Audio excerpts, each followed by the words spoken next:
Hello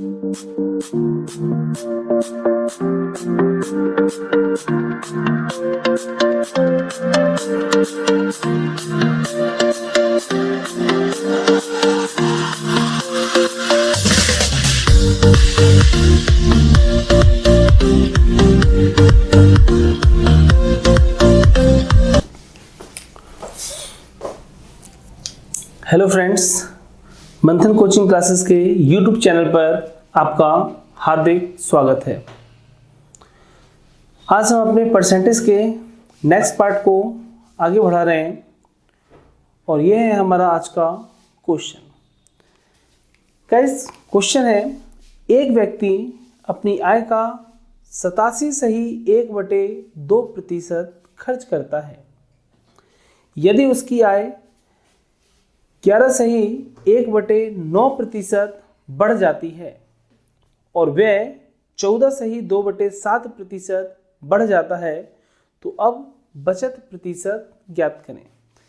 देखिए guys, मैंने last lecture में आपको एक कॉन्सेप्ट दिया था कि 87.1/2% जो दिया हुआ है, इसको आप डायरेक्ट क्या लिख सकते हैं, 7/8। लास्ट वीडियो में भी मैंने बताया था आपको। और फिर मैंने कहा था कि ऐसे क्वेश्चन को करने के लिए इसको कितना मान लें आप, ये आपकी इनकम होती है और यहाँ पर क्या दिया है उसने कि 87.1/2% खर्च दिया है, यह है आपका एक्सपेंस। और मैंने कुछ ऐसा कहा था कि इन दोनों को माइनस करने के बाद जो सेविंग बची वो कितनी बची आपकी 1। और फिर मैं आपसे कहता था कि एक्सपेंस जो है ये 7 है, तो इसे कितना मान लें, 700। जो इनकम है इसे कितना मान लें आप, 800। और जो आपकी सेविंग है इसे 100 मान लें। लेकिन गाइस, अब इस प्रश्न को आप इस तरीके से अगर करेंगे तो दिक्कत क्या है कि वो समझें कि उसने कहा कि उसकी इनकम कितनी बढ़ रही है, 11.1/9। मतलब 11.1/9 को अगर मैं चाहूँ तो क्या लिख सकता हूँ, 1/9। और आप देखें 800 का 1/9 अगर आप कैलकुलेट करेंगे तो वैल्यू किस में आएगी, डेसिमल में। और ये आसान सा क्वेश्चन लेंदी हो जाएगा। तो ऐसी स्थिति में हमें क्या करना चाहिए, आइए मैं उस मेथड की ओर आपको लेके चलता हूं। तो देखिए गाइस, अब इसी क्वेश्चन को मैं दूसरे तरीके से आपके सामने बताता हूं। देखिए, तो जब क्वेश्चन ऐसी टिपिकल स्थिति तो देखें, सबसे पहले उसने क्या कहा कि 87.1/2% ये उसने क्या कहा है, अपनी आय का इतना खर्च करता है। और इस वैल्यू को मैं क्या लिख सकता हूं, 7/8। फिर आगे उसने कहा कि यदि उसकी आय कितनी बढ़ जाती है, 11.1/9%। 11.1/9% इसकी आय बढ़ जाती है और इसको हम क्या लिख सकते हैं, 1/9। और फिर उसने कहा और व्यय कितना बढ़ता है, 14.2/7%। और व्यय कितना बढ़ गया उसका, 14.2/7%। तो इसको क्या लिख सकता हूं मैं, 1/7। अब ऐसे क्वेश्चनों में आपको करना क्या है वो समझिए कि सबसे पहले क्या है कि मुझे ज़रूरत है इनकम की, और क्या चाहिए मुझे, एक्सपेंस, और क्या चाहिए मुझे, सेविंग। ये 3 वैल्यू चाहिए। जब ऐसी टिपिकल स्थिति हो आपके सामने तो आप क्या करें, शुरू की जो 2 वैल्यू हैं उसके नीचे की जो वैल्यू है हर वाली, जैसे यहाँ पर 8 है और यहाँ पर 9 है, इन दोनों वैल्यू का क्या निकालें आप, एलसीएम। और इसका एलसीएम कितना आया, 72। और जो गाइस आपका एलसीएम आए आप उसी को इनकम के रूप में कैलकुलेट करें। तो इसका मतलब मैंने क्या माना, इनकम 72। ठीक है। अब देखिए प्रश्न में क्या कहा उसने कि अगर मैं उसकी इनकम 72 मानता हूं तो आप बताएं इस 72 का कितने परसेंट खर्च कर रहा है वो, 87.1/2%। और अगर मैं 72 का 87.1/2% अगर मैं 7/8 निकालूं तो देखें 8 नाम 72 और 9 सत्ते 63। इसका मतलब क्या हुआ कि वो खर्च कितना कर रहा है, 63 रुपीज़। क्योंकि अगर इनकम मैंने 72 कैलकुलेट की है तो उसका 87.5% कितना खर्च होगा, 63। और इस 72 में से अगर मैं 63 को माइनस करूं तो यहाँ पर कितना बचेगा, सेविंग मेरे पास 9। ठीक है। अब देखिए क्वेश्चन आसान होगा। अब क्या कहा है उसने आगे वो समझिए। उसने कहा कि उसकी इनकम में कितनी ग्रोथ होती है, तो उसकी इनकम में ग्रोथ होती है 11 सही 1/9%। इसका मतलब ग्रोथ कितनी होती है इसकी 1/9। और आप देखिए 72 इंटू 1/9 कितना होगा 8, कितना होगा 8। ऐसे समझें 72 इंटू 1/9 अगर आप कैलकुलेट करेंगे तो कितना आया 8। इसका मतलब इसकी इनकम में ग्रोथ कितनी हुई 8। पहले कितनी थी 72 और अब ग्रोथ हुई 8, तो टोटल ऐड होके अगर आप देखें यहाँ पर तो 72 प्लस 8 कितना हो गया इसका 80। मतलब इसकी इनकम कितनी है अब 80 रुपीज़। और फिर उसने कहा कि उसके व्यय में कितनी ग्रोथ हो रही है 14 सही 2/7। और 14 सही 2/7 को मैं क्या लिख सकता हूँ 1/7। तो यहाँ देखें इंटू 1/7 और 7 नाम 63, इसको मैं क्या लिख सकता हूँ 9। और 63 में अगर मैं 9 को ऐड करूंगा तो कितना आया मेरे पास 72। 69 प्लस ये कितना आया मेरे पास 72। अब देखिए नई इनकम है 80 और नया एक्सपेंस है 72। तो आप बताएं कि यहाँ पर जो मेरी सेविंग है वो कितनी हुई, तो 80 माइनस 72 सेविंग के रूप में मुझे कितना मिला 8 रुपीज़, यही मिला मुझे यहाँ पर। अब आते हैं प्रश्न के लास्ट में। अब उसने कहा है कि अब बचत प्रतिशत ज्ञात करें। तो देखिए गाइस अब बचत प्रतिशत, तो आप बताएं कि अब इनकम कितनी है मेरी 80 और इस 80 पे कितनी बचत हो रही है 8। तो मैं यहाँ पे क्या करूँ 8 जो बचत है वो ऊपर और जिसके अकॉर्डिंग हुई है 80 के अकॉर्डिंग, और परसेंट है तो इंटू 100 और परसेंट का साइन, 0 से 0 कैंसिल और 8 से 8 कैंसिल, कितना आ गया 10%। तो गाइस इस प्रकार से अगर देखा जाए तो आंसर कितना आया प्रतिशत, अब कितने परसेंट बचत हो रही है तो 10%। चलिए गाइस तो ऐसे क्वेश्चन को ध्यान रखिएगा, ऐसे क्वेश्चन को हमें इस तरीके से सॉल्व करना है। चलिए बढ़ते हैं अब अपने अगले क्वेश्चन की ओर।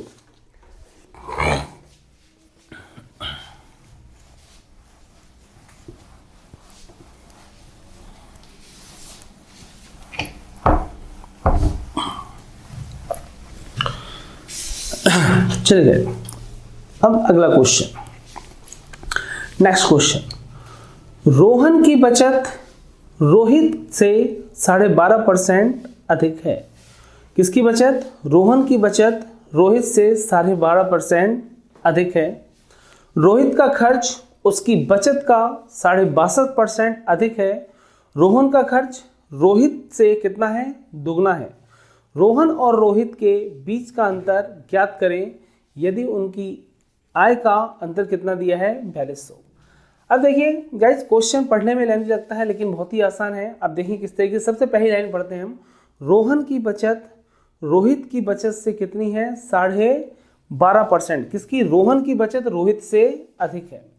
तो देखिए गाइस एक तरफ मैं ले लेता हूँ रोहन और एक तरफ ले लेता हूँ मैं रोहित। अब कितने परसेंट अधिक है 12.5%, और 12.5% को हम क्या लिख सकते हैं 1/8। अब प्रश्न में क्या कहा गया है, रोहन की बचत रोहित की बचत से अधिक है। मतलब ये जो इनकम है किसकी है रोहित की, और रोहन की कितनी अधिक है, तो रोहन की अधिक है। ये कितनी अधिक है 1। इसका मतलब रोहित की कितनी है 8, तो रोहन की कितनी हो गई, तो रोहन की इनकम हो गई 8 और 1 9। तो रोहन की हो गई 9 और रोहित की इनकम कितनी हो गई 8। मतलब यहाँ पे अगर मैं 3 अरेंज कर लेता हूँ कि रोहन की इनकम, इनका एक्सपेंस और इनकी सेविंग, तो यहाँ से मुझे ये समझ में आया कि रोहन की जो बचत है वो कितनी है 9 है। रोहन की कितनी है 9। बचत अगर हम बात करें, सॉरी गाइस है ना, सेविंग है ना, सेविंग, तो ये इनकम है और सेविंग कितनी दी है उसने 9। तो रोहन की कितनी हो गई सेविंग 9, और यहाँ पर रोहित की सेविंग जो है वो कितनी है 8। रोहन की है 9 और रोहित की कितनी है 8। अब यहाँ से आगे बढ़ते हैं। इसके बाद उसने कहा कि रोहित का खर्च, किसका खर्च, रोहित का खर्च उसकी बचत से 12.5% अधिक है। इसका बचत कितना है 8। और देखिए अब मैं आपको बताऊं कि ये 62.5% जो है, इस 62.5% को आप क्या लिख सकते हैं 5/8। अगर आप सॉल्व करना चाहें तो 62 दूनी कितना हो गया 144, 120 और 4 124 और 125/62 2 गुणा किया 62 दूनी 124 और एक 125/2 गुणा 1/100। 25 से काटा 5 बार और 25 से 4 बार, कितना आया 5/8। इसलिए आप ध्यान रखें कि हम इस 62.5% को, ये जो आपके सामने 62.5% है, इसे आप कितना लिख सकते हैं, तो इसे लिख सकते हैं 5/8। अब समझिएगा क्या कहा उसने कि रोहित का खर्च उसकी बचत से कितने अधिक है, 62.5%। तो खर्च ये है, इससे 62.5%। अब देखिए मैं इस 8 का अगर 62% निकालूं तो 8 और 62% क्या है 5/8। 8 से 8 कैंसिल हुआ, कितना निकला मेरे पास 5। इसका मतलब 5 तो है ही, लेकिन उसने कहा है कि उसकी जो बचत है, ठीक है, रोहित का खर्च जो है उसकी बचत से कितना अधिक है 12.5%। तो ये इसका खर्च हो गया, बचत से कितना अधिक है, तो यहाँ पर क्या करूँ मैं, इस बचत को यहाँ पर ऐड कर दूँ। जब मैं ऐड करूँगा तो कितना हो गया यहाँ पर 13। अब समझिएगा उसने ये तो कहा कि रोहित का खर्च जो है उसकी बचत से 12.5% अधिक है, तो 8 का 62.5% हुआ 5, और 8 से 5 अधिक कितना हो गया 13। ठीक है, अब आगे बढ़ते हैं। रोहन का खर्च रोहित से दुगना है। अब देखिए रोहन का खर्च जो है, ये रोहन का खर्च रोहित से दुगना है। अगर इसका 13 है तो इसका कितना हो गया गाइस 26, 2 गुना हो गया। ठीक है, फिर उसने कहा कि रोहन और रोहित की बचत के बीच का अंतर। अब देखिए रोहन और रोहित के बचत के बीच का डिफरेंस कितना है, मेरे अकॉर्डिंग कितना है 1। आगे बढ़ते हैं, अंतर ज्ञात कीजिए, ये मुझे ज्ञात करना है। यदि उनकी आय का अंतर कितना है 4200, मतलब इनके इनकम का डिफरेंस उसने दिया है। अब आप बताएं कि इनकम तो मेरे पास है नहीं, तो निकाल सकता हूं ना मैं। आप देखिए सेविंग कितनी है मेरे पास 9, एक्सपेंस कितना है मेरे पास 26, तो 26 और 9 जुड़ के कितना हुआ 35, मतलब इसकी इनकम कितनी हो गई 35। और जब मैं यहाँ पहुँचूंगा तो इसकी है 13 और ये 8 ऐड होकर कितना हो गया 21। तो यहाँ देखते हैं कि अब यहाँ पर इन दोनों की इनकम का जो डिफरेंस है वो डिफरेंस कितना है 35 माइनस 21, कितना डिफरेंस आया 14। अब देखिए अब वही हमारा तरीका, जैसे उसने प्रश्न में क्या दिया, उसने प्रश्न में दिया है कि यदि उनकी आय का अंतर कितना है 4200, और मेरे अकॉर्डिंग आय का डिफरेंस कितना आ रहा है 14। अगर मैं 4200 करूं तो कितने गुणा करूंगा 14 तिहाई 42 3 बार और 2 जीरो। जब मैं 14 में 300 का गुणा करूंगा तो मुझे कितना मिलेगा 4200। इसका मतलब प्रश्न में क्या पूछा था उसने, रोहन और रोहित के बीच का अंतर। तो रोहन और रोहित के बीच का डिफरेंस कितना है 1।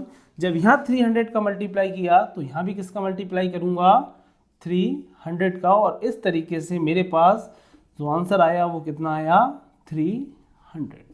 तो गाइस ये है हमारे इस प्रश्न का आंसर 300। लेकिन एक चीज़ ध्यान रखें, इसके लिए सबसे महत्वपूर्ण क्या है कि आपके ये फ्रैक्शंस करने आपको स्पीड से आने चाहिए, जो मैंने आपको फर्स्ट लेक्चर में ही आपके साथ डिस्कस किया था। तो अब हम बढ़े फिर अपने नेक्स्ट क्वेश्चन की ओर बढ़ते हैं गाइस।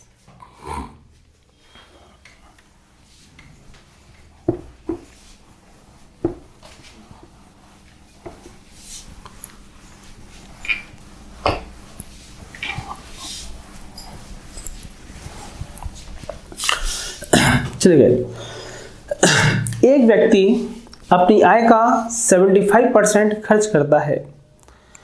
अगर उसकी आमदनी 25% बढ़ जाती है और खर्च 20% बढ़ जाता है, फिर पहला क्वेश्चन है कितने प्रतिशत बचत बदलेगी, और दूसरा क्वेश्चन है अब बचत प्रतिशत ज्ञात करें, मतलब प्रेजेंट में अब कितने % बचत हो रही है। तो देखिए क्वेश्चन के स्टार्टिंग में क्या कहा उसने कि एक व्यक्ति अपनी आय का 75% खर्च करता है। तो चलिए मैंने इनकम लिया यहाँ पर 100, और उसने क्या किया खर्च किया, एक्सपेंस कितना किया 75%, तो 100 का 75% 75। तो आप बताएं यहाँ पर सेविंग कितनी हुई मेरे पास 25 फर्स्ट।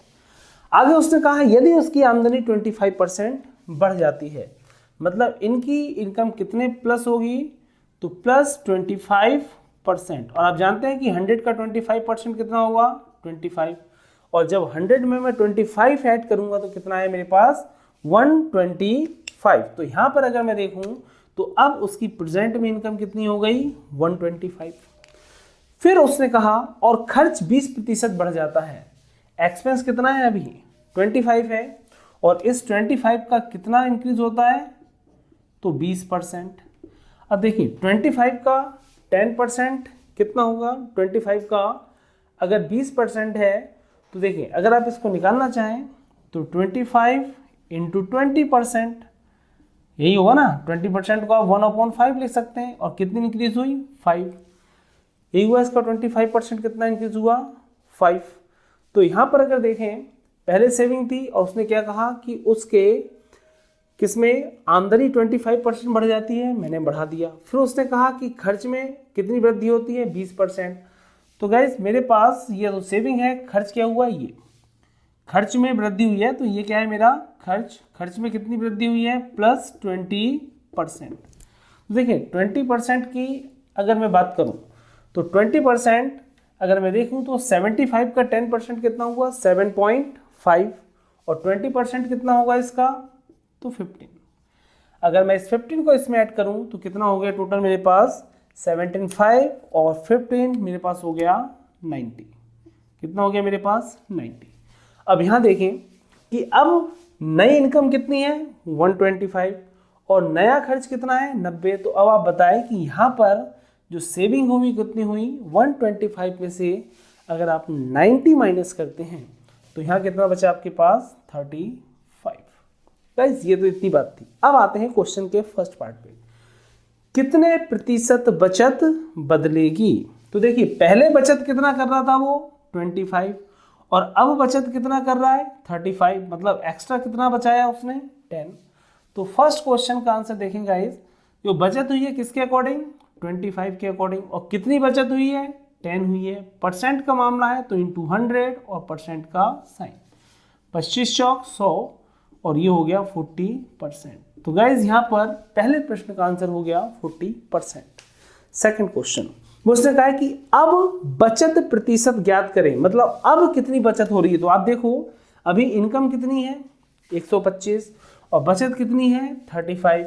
तो अब सेकंड क्वेश्चन में जो बचत है वो कितनी है 35, किसके अकॉर्डिंग है 125 के अकॉर्डिंग, और हमें निकालना क्या है परसेंट, इसलिए मैं क्या करूंगा यहाँ पे इंटू 100 और परसेंट का साइन। 25 से 5 बार और ये 4 बार, 5 एकम 5 और 5 सत्ते 35।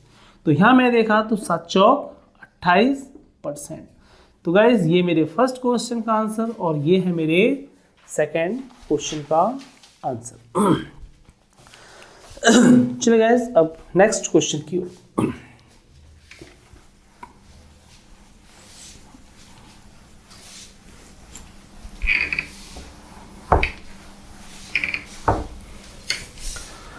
चलिए आज का अगला प्रश्न, एक व्यक्ति अपनी आय का 60% खर्च करता है। यदि उसकी आय में 20% और व्यय में 30% की वृद्धि होती है और बचत में कितने रुपए की वृद्धि होती है 1200 रुपए की वृद्धि होती है, तो पता करें कि आय कितने प्रतिशत बढ़ेगी। अब देखिए गाइस प्रश्न में क्या दिया है कि एक व्यक्ति अपनी आय का कितना खर्च करता है 60%। तो पहले मैं इनकम क्या ले लूँ यहाँ पर 100 ले लूँ, इनकम 100 और उसने क्या कहा खर्च करता है एक्सपेंस कितना करता है 60%, तो इसका 60% कितना हुआ 60 एक्सपेंस। तो यहाँ पर सेविंग कितनी हो जाएगी 40, मतलब 100 था मेरे पास 60 मैंने खर्च किया तो बचत कितनी हुई मेरे पास 40 बचत हुई। अब प्रश्न में उसने क्या कहा मुझसे, प्रश्न में उसने मुझसे कहा कि उसकी आय में 20% और व्यय में 30%। व्यय में कितनी वृद्धि हुई है +30% और आय में कितनी वृद्धि हुई है +20%। तो देखें पहले 100 था और 20% इंक्रीज हुआ तो 100 का 20% 20, तो जुड़ के इंक्रीज कितना हो गया 120। यहाँ पर 60 में 30% इंक्रीज हुआ है तो 60 का 10% कितना होगा 6, 60 का 10% कितना हुआ 6, तो 30% 6 3 18, और जब 18 को मैं 60 में ऐड करूंगा तो कितना हुआ मेरे पास 78। ठीक है 120 मेरी इनकम है और एक्सपेंस है 78, तो मेरी जो सेविंग बची वो कितनी बची 42। तो मेरी सेविंग कितनी है यहाँ पर 42। लेकिन अब कहने का तात्पर्य है कि अब प्रश्न में उसने क्या कहा कि उसने कहा कि बचत में 1200 रुपए की वृद्धि होती है। आप बताओ कि पहले मेरी बचत 40 थी और अब कितनी बचत है 42, तो कितनी वृद्धि हुई? तो वृद्धि हुई मेरी यहाँ पर कितने की वृद्धि हुई? 2 की हुई। लेकिन प्रश्न में कितने की वृद्धि दे रहा है वो आपसे? प्रश्न में दे रहा है 1200 रुपए की वृद्धि, तो ये 1200। अब आप बताएं कि इस 2 को 1200 में कन्वर्ट करने के लिए कितने का मल्टीप्लाई करूं? 2 6 12, 600 का। जब मैंने यहाँ 600 का मल्टीप्लाई किया तो उसने फिर हमसे क्या कहा? तो बताएं उसकी आय कितनी बढ़ी है। परसेंट नहीं पूछा है उसने, पूछा है उसकी आय कितनी बढ़ी है। तो देखिए गाइस, अब एक चीज समझिएगा, ये 20% है, ये 20% किसके बराबर है? 20 के बराबर। तो आप बताओ यदि पहले उसकी इनकम 100 थी और अब 120 है तो उसकी इनकम मेरे अकॉर्डिंग कितनी बढ़ी है? 20। अब 20 बढ़ी हुई है, लेकिन जब मैंने यहाँ पर 600 का मल्टीप्लाई किया तो फिर जब मैंने 600 का मल्टीप्लाई वहाँ किया तो मुझे यहाँ भी किसका मल्टीप्लाई करना होगा? 600 का मल्टीप्लाई। और जैसे 600 का तो 6 दूनी 12 और ये 3 0। तो इस प्रकार से उनकी इनकम कितनी बढ़ी है? तो 12,000 रुपये उसकी इनकम में वृद्धि दर्ज की गई। चलिए बच्चों, अब अगले प्रश्न की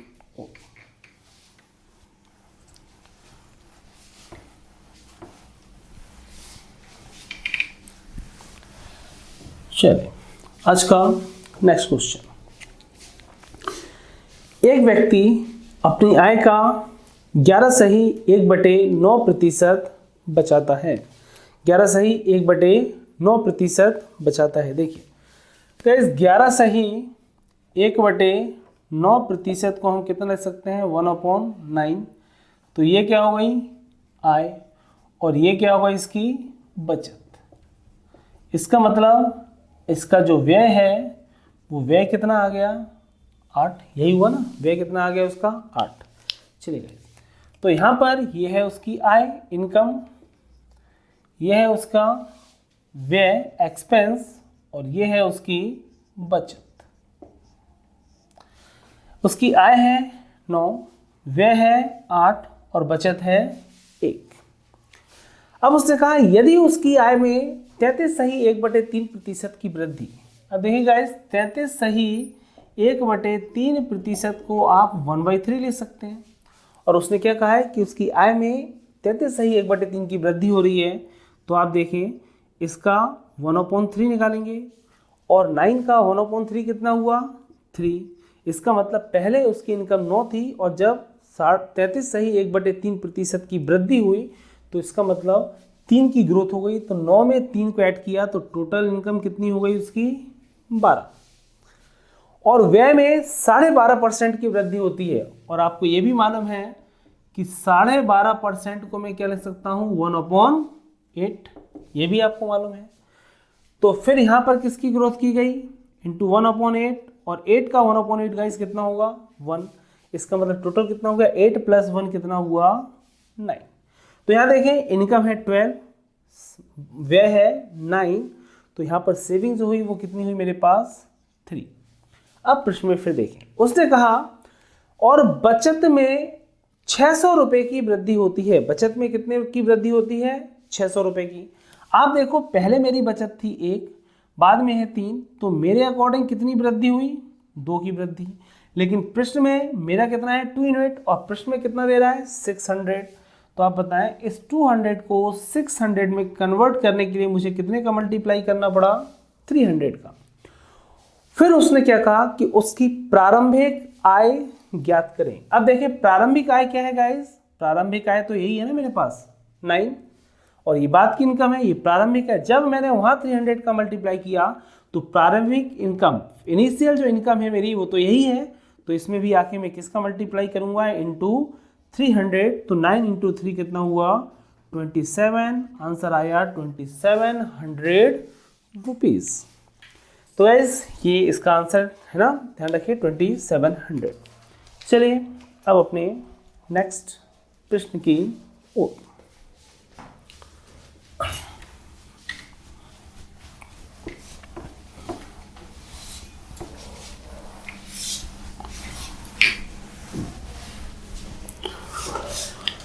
चलिए बच्चों नेक्स्ट, एक व्यक्ति अपनी आय का 12.5% बचाता है। अब देखिए, एक व्यक्ति अपनी आय का 12.5% मतलब 1/8 बचाता है, 12.5%, ठीक है। अब 12.5% बचा रहा है वो, इसका मतलब ये क्या हो गई इसकी इनकम, ये हो गई इसकी सेविंग, तो इसका एक्सपेंस कितना हो गया, इसका एक्सपेंस हो गया 7, ठीक है गाइस। देखिए यहाँ पर मैंने ले लिया आय, ये ले लिया मैंने इसका व्यय, और ये ले लिया मैंने इसका बचत सेविंग। अब देखिए अपने तरीके से इनकम को यहाँ पे 8 है, मैं इसको 800 मान सकता हूँ, बिल्कुल मान सकता हूँ। व्यय कितना है मेरा एक्सपेंस 7, इसे मैं कितना ले सकता हूँ 700, क्योंकि मैंने पहले बताया था कि 0 हम आसानी से मान सकते हैं, इफेक्ट कुछ नहीं है। तो सेविंग कितनी हुई 800 इनकम है, 700 व्यय है, तो आपकी सेविंग कितनी हुई 100 रुपीज़। अब फिर क्वेश्चन में देखते हैं कि यदि उसकी इनकम में 20% की वृद्धि होती है, कितने की ग्रोथ हो रही है 20% की। तो देखिए गाइज, पहले 800 है इनकम, और 800 का 10% 80, तो 20% कितना हुआ 160। पहले इनकम थी 800 और अब इसमें कितने की वृद्धि हो गई 160 की और हो गई, तो जुड़ के कितना हो गया 960। तो इसकी इनकम कितनी हो गई 960।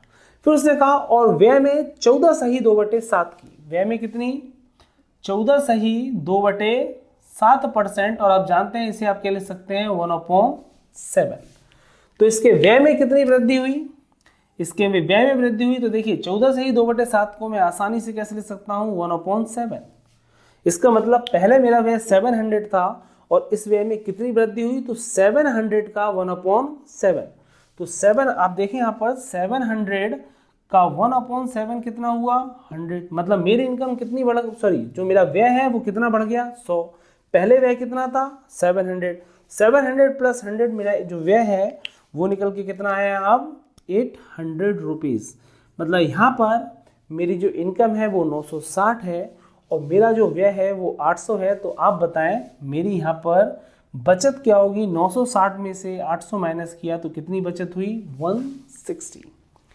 फिर उसने कहा और बचत में 900 रुपये की वृद्धि होती है। अभी बचत कितने की वृद्धि हो रही है, मेरे अकॉर्डिंग बचत में कितने की वृद्धि हुई 60, 100 से कितना बढ़ गया 60, तो मेरे अकॉर्डिंग कितनी बचत हुई 60। और प्रश्न में कितनी बचत दे रहा है वृद्धि 900 रुपये की, ये दे रहा है ना, मेरे अकॉर्डिंग कितना है 60 और प्रश्न के अकॉर्डिंग कितना है यहाँ पर। तो मैं इस जीरो को आप थोड़ी देर में छुपा लें, इस जीरो को, तो इसमें कितने गुणा करूँ 15 छक्के 90 मुझे दिख रहा है। मतलब मैं जैसे ही यहाँ पर 15 का मल्टीप्लाई करूँगा 60 में तो क्या आ जाएगा 900 आएगा। या यूँ समझे प्रश्न बटे हमारा, प्रश्न में जानकारी कितनी दी है 900 और हमारी जानकारी कितनी है 60, ये भी मैंने आपको बताया था प्रश्न बटे हमारा। तो मेरे अकॉर्डिंग कितने का मल्टीप्लाई किया 15 का। तो पता करें आय कितनी बढ़ेगी, परसेंट नहीं पूछ रहा है, आय कितनी बढ़ेगी। अब आप एक चीज बताएं गाइज मुझे कितनी बढ़ेगी, तो 800 का 20% जब मैंने निकाला था तो कितना निकला था 160। या यूं समझे कि पहले 800 थी और फिर कितनी हुई 960, तो मेरी आय कितनी बढ़ी यहाँ से 160।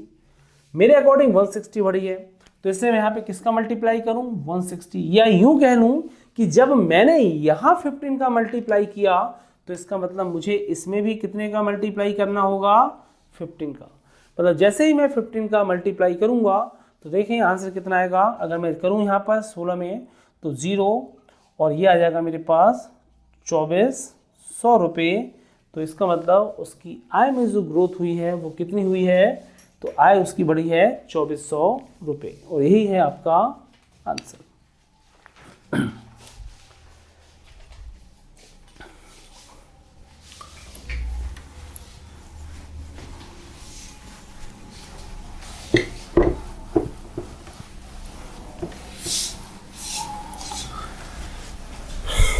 चलिए गैस अब अपने नेक्स्ट क्वेश्चन की ओर। रोहित अपनी आय का 30% बचाता है। मतलब रोहित अपने आय का कितने परसेंट सेव कर रहा है 30%। चलिए तो भाई पहले मैं आय मान लूँ, आय मान लेता हूँ मैं कितना 100। अब वो कह रहा है कि बचत, उसने कहा बचत कितना बचाता है भाई 30%, तो 100 का 30% कितना होगा 30।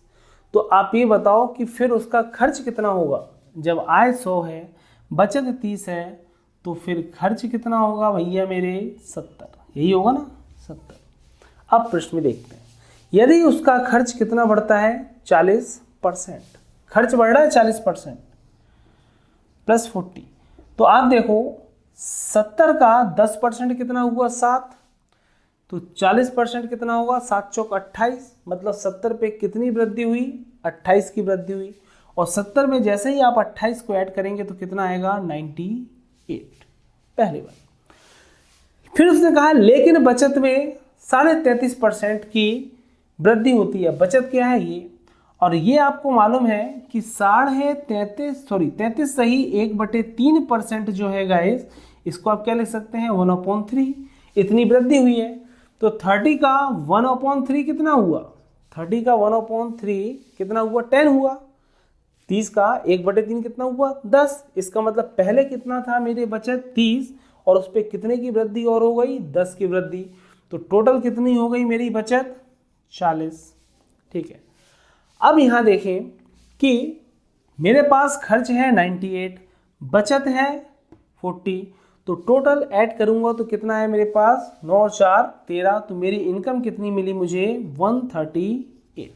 तो मेरी इनकम कितनी हो गई 138, ये ना 138। अब देखिए प्रश्न में आगे बढ़े, उससे कहा कि यदि आय में 7600 रुपये 7600 रुपये की वृद्धि होती है, आय में कितनी वृद्धि होती है 7600 रुपये की वृद्धि होती है, तो उसकी प्रारंभिक आय ज्ञात करें। कितने की वृद्धि होती है, देखो मेरे अकॉर्डिंग जो वृद्धि हुई है वो कितनी हुई है 38, मेरे अकॉर्डिंग कितनी वृद्धि हुई है 38, और प्रश्न में कितनी वृद्धि दे रहा है वो 7600, मेरे अकॉर्डिंग कितनी वृद्धि हुई है 38, और प्रश्न में कितनी वृद्धि दे रहा है 7600।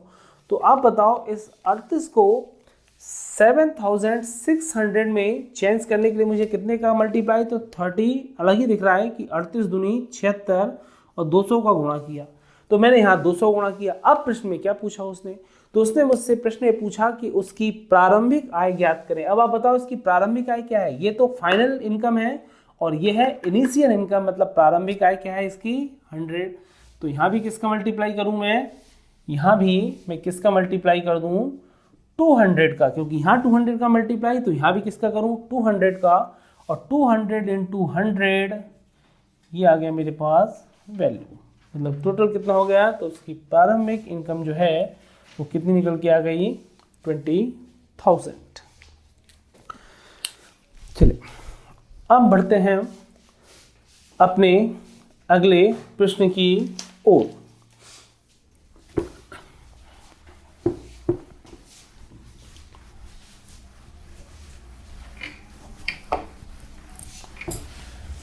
चलिए नेक्स्ट क्वेश्चन, एक व्यक्ति 8,550 रुपये आय में से 5,700 रुपये व्यय करता है। देखिए गाइस, आय और ये है व्यय। उसने कहा उस व्यक्ति की आय कितनी है, तो 8,550 रुपये उसकी आय है, और उसका व्यय कितना है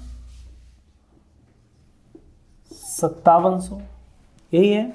चलिए अब मैं यहां पर सीधे सीधे आपसे कहूं कि ऐसा अगर क्वेश्चन आपको दिखे तो हमारा वही तरीका है कि सबसे पहले हम इसको किसी भी तरीके से रेशियो में बदलने का प्रयास करें। तो देखें, अगर यह है मेरे पास 8, यही देख लें आप 8,550, और ये है 5,700। अगर हम इसको कैंसिल आउट करेंगे तो रेशियो आएगा 3:2। कैसे आएगा वो देख, 0 से 0 कैंसिल कर दें आप, फिर आप 5 से कैंसिल करना चाहें 5 से करें, 5 एकम 5, 5 एकम 5, यहाँ पे 2 बचा 20, 5 चौक 20, फिर 5 से कैंसिल किया एक बार 35, 5 सत्ते 35, 5 एकम 5, फिर हमने 19 से कैंसिल किया तो 19 नम्मा 171 और 19 छक्के 114, 3 से कैंसिल किया 3 दूनी 6 और 3 तिहाई 9। मतलब यहाँ पर अगर आप देखें तो ये जो वैल्यू है इसको मैं किस तरीके से लिख सकता हूँ 3:2 लिख सकता हूँ ना गाइस, 3:2। अब देखें, अगर मैं इसको 3:2 लिखता हूं तो इसका मतलब ये हुआ कि हम अपनी सुविधा के लिए इसको 300 भी कर सकते हैं और इसको 200 भी कर सकते हैं, बिल्कुल कर सकते हैं, कोई इफेक्ट नहीं आएगा। अब प्रश्न आगे देखते हैं। यदि आय तथा व्यय में 19%, मतलब आय में कितनी वृद्धि हो रही है? 19%। तो आप देखो इनकम यही है ना, इसका 19% में वृद्धि होती है। तो आप देखिए इसका 19% कितना होगा? 300 का 1% हुआ 3, तो 19 तिहाई 57। 300 पर कितनी वृद्धि हो गई? 300 का 1% हुआ 3, तो इसका 19% कितना होगा? 19 तिहाई 57। तो इसका मतलब 300 पर कितनी वृद्धि हुई? 57 की। मतलब अब जो इनकम है वो कितनी हो गई? 357, पहली बात। दूसरा उसने कहा तथा व्यय में कितनी वृद्धि हो रही है? 13%। अब देखो व्यय कितना है, वृद्धि कितनी हो रही है? 13%। 200 का 1% हुआ 2, तो 13% हुआ 26, मतलब 200 में 26 ऐड किया तो कितना आ गया? 226। अब प्रश्न में उसने कहा तब बचत में प्रतिशत परिवर्तन ज्ञात करें। देखिए गाइस, अब यहाँ पर मैं बचत की बात और कर लूँ तो ये देखिएगा बचत। अब देखिए पहले मेरी इनकम थी 300 और व्यय था 200, तो बचत कितनी थी मेरे पास? 100। अब मेरे पास इनकम है 357 और बचत व्यय जो है वो कितनी है? 226। तो 357 में से अगर मैं 226 को माइनस करूं तो यहाँ आएगा मेरे पास 131। कितना है मेरे पास? 131। तो आप देखें पहले अगर मेरी बचत 100 थी और अब 131 है, तो कितनी अधिक बचत हुई? 31। इसका मतलब 100 पे कितनी वृद्धि हुई? 31 वृद्धि हुई। तो 100 पे अगर 31 वृद्धि हुई है तो इसका मतलब आंसर क्या हो गया? 31% इंक्रीज। यही हमारा आंसर है।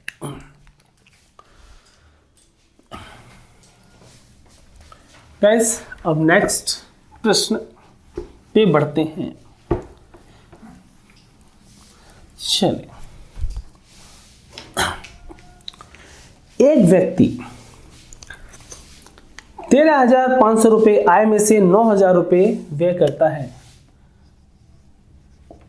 आय है इसकी 13,500 रुपये और जो व्यय है इसका वो कितना है?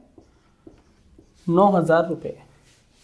फिर वही बात कि अगर आप इसको कैंसिल करें, देखिए 2 जीरो से 2 जीरो हो गया कैंसिल, और 45 दूनी 90, 45 दूनी 90 और 45 तिहाई 135, मतलब 45 से आप कैंसिल करें या पहले 15 से कर दें फिर 3 से कर दें। अब जब मेरे पास रेशियो कितना आ गया? 3:2, तो फिर वही तरीका है कि इसको मैं कितना ले लूँ? 300 और इसको कितना ले लूँ? 200 ले सकता हूँ मैं। अब उसने क्या कहा कि यदि आय तथा व्यय में 13%, मतलब आय में कितनी ग्रोथ हो रही है? 13%। तो अब देखें इसका 13% देखते हैं। अब आप बताएं कि 300 का 1% कितना हुआ? 3। तो 13% कितना हुआ? 13 दूनी 26, 13 तिहाई 39, मतलब 300 पे कितनी वृद्धि हुई? 39। मतलब टोटल इनकम कितनी हो गई? 339। और फिर उसने कहा कि उसके व्यय में कितनी वृद्धि होती है? 9%। और व्यय कितना है? ये है। इसमें कितनी ग्रोथ हुई है? 9%। 200 का 1% 2, तो 9% कितना हुआ? 18, मतलब 200 पे कितनी वृद्धि हुई? 18। तो टोटल कितना हो गया? 218। ये हुआ। अब देखिए फिर लास्ट में कहा है तब बचत में प्रतिशत परिवर्तन ज्ञात करें। तो अब बचत की बात और कर लेते हैं। तो देखिए यहाँ पर बचत 300 में से 200 एक्सपेंस किया तो बचत कितनी हुई? 100। और यहाँ 339 में से यदि 218 खर्च किए तो यहाँ पे बचत कितनी हुई? 121। मतलब पहले बचत कितनी थी मेरी? 100 और अब बचत कितनी हो गई? 121। मतलब कितनी ग्रोथ हुई? 21। और ये आपको मालूम है कि 100 पे अगर 21 की वृद्धि हुई है इसका मतलब कितने % वृद्धि हो गई? तो 21% वृद्धि। या जिन बच्चों को समझ में नहीं आ रहा है वो समझिए इस तरीके से कि पहले कितनी थी मेरे पास? 100, इस पे ग्रोथ कितनी हुई? 21, और भिन्न है परसेंट में चेंज करने के लिए 100 और % का साइन, इससे कैंसिल किया तो 20 कितना आ गया? 21% वृद्धि। तो गाइस आज के लिए इतना काफ़ी है। हम मिलेंगे फिर नेक्स्ट वीडियो में। Thank you very much guys.